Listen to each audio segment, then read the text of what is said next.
Hi everyone, in front of me I've got POCO F8 Pro and let me share with you how to use swipe gestures in the camera on this device.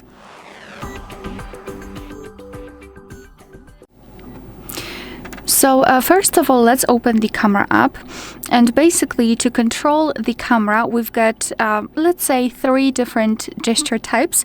So we can swipe from the top to the center, from the bottom to the center, and to the left and to the right. So let's begin with left and right option. So thanks to swiping here, we can quickly change the modes. So we can go from the portrait to photo to video to pro, etc. So as you can see, this is how to quickly change the mode. Another option, another swipe gesture which we can use is to use it from the top to the center. So do something like that, and thanks to it we can open more options. Here we've got those which are, let's say, highlighted, which are frequently used, like watermark, timer, etc. But we can of course open the settings which are associated not only with the photo or video but also in general.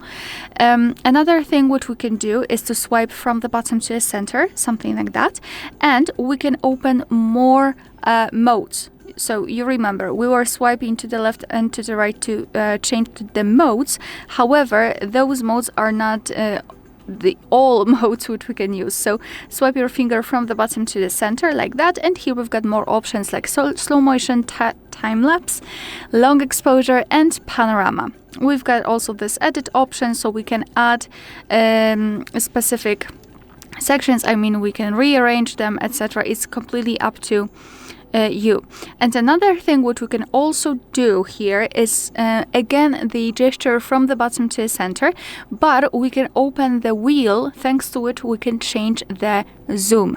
So here we've got the zoom. Basically we can either tap on this on the specific zoom option. However, we can kind of tap on this option and swipe it up like that. So we will open this wheel, thanks to which we can change the zoom. We can increase it or decrease it just by swiping. So to be honest, I think it is a little bit more I would say convenient, a little bit more professional, and it will be quite useful, especially during taking, I don't know, macro photos or whatever. Alright, so that will be all. Thank you so much for watching. Please hit the subscribe button and leave the thumbs up.